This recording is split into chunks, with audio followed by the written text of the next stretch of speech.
In the last 5 years, our country has fought through the most challenging times since the Second World War. As I stand here as your Prime Minister, I can't help but reflect that my first proper introduction to you was just over 4 years ago. I stood behind one of the podiums, upstairs in the building behind me.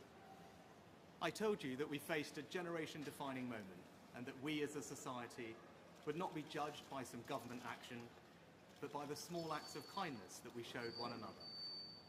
You met that challenge, and then some, and I have never been prouder to be British.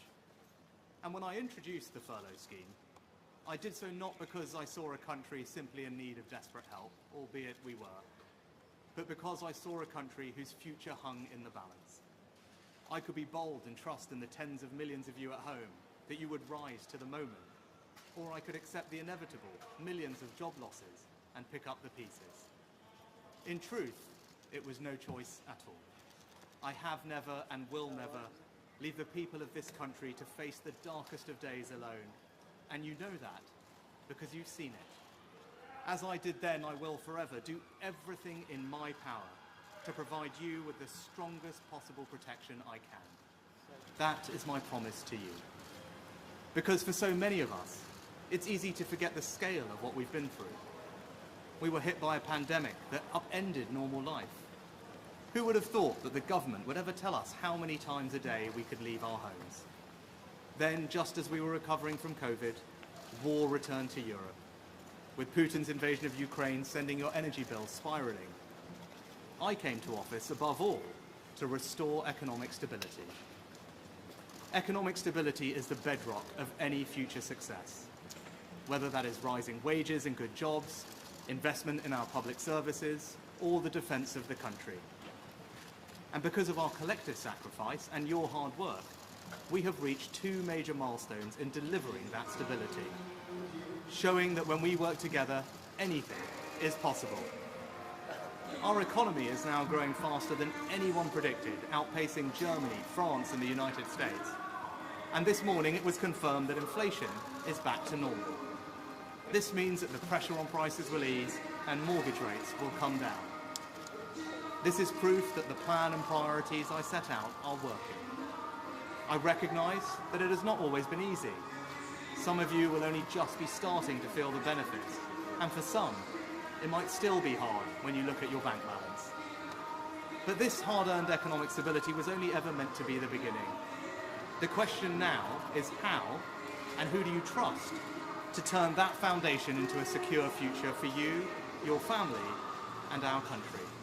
Now is the moment for Britain to choose its future, to decide whether we want to build on the progress we have made or risk going back to square one with no plan and no certainty. Earlier today, I spoke with His Majesty the King to request the dissolution of Parliament. The King has granted this request, and we will have a general election on the 4th of July. This election will take place at a time when the world is more dangerous than it has been since the end of the Cold War. Putin's Russia is waging a brutal war in Ukraine and will not stop there if he succeeds. That war has also made it all too clear the risk to our energy security. In the Middle East, the forces of Islamist extremism threaten regional and ultimately global stability. These tensions are exploited by extremists who seek to undermine our values and divide our society here at home. China is looking to dominate the 21st century by stealing a lead in technology. And migration is being weaponized by hostile states to threaten the integrity of our borders. These uncertain times call for a clear plan and bold action to chart a course to a secure future. You must choose in this election who has that plan, who is prepared to take the bold action necessary to secure a better future for our country and our children. Now, I cannot and will not claim that we have got everything right. No government should. But I am proud of what we have achieved together, the bold actions we have taken, and I'm confident about what we can do in the future. We've tackled inflation, controlled debt, cut workers' taxes, and increased the state pension by £900. We've reduced taxes on investment and seized the opportunities of Brexit to make this the best country in the world to grow a business.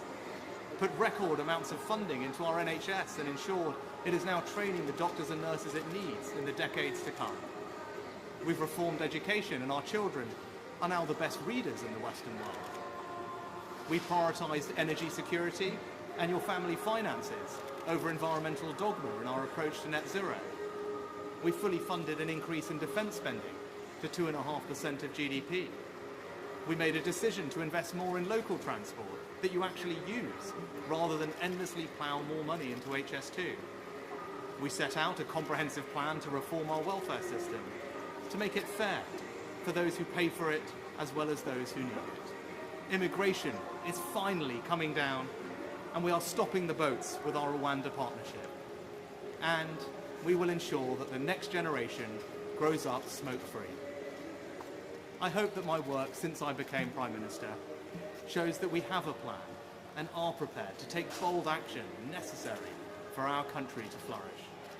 Now, I've stuck with that plan and always been honest with you about what is needed, even when that's been difficult. Because I'm guided by doing what is right for our country, not what is easy. Now, I can't say the same thing for the Labour Party, because I don't know what they offer. And in truth, I don't think you know either. And that's because they have no plan. There is no bold action. And as a result, the future can only be uncertain with them.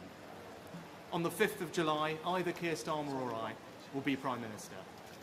He has shown time and time again that he will take the easy way out and do anything to get power. If he was happy to abandon all the promises he made to become Labour leader once he got the job, how can you know that he won't do exactly the same thing if he were to become Prime Minister? If you don't have the conviction to stick to anything you say, if you don't have the courage to tell people what you want to do, and if you don't have a plan, how can you possibly be trusted to lead our country, especially at this most uncertain of times? Over the next few weeks, I will fight for every vote. I will earn your trust, and I will prove to you that only a Conservative government led by me will not put our hard-earned economic stability at risk, can restore pride and confidence in our country, and with a clear plan and bold action, will deliver a secure future for you, your family, and our United Kingdom.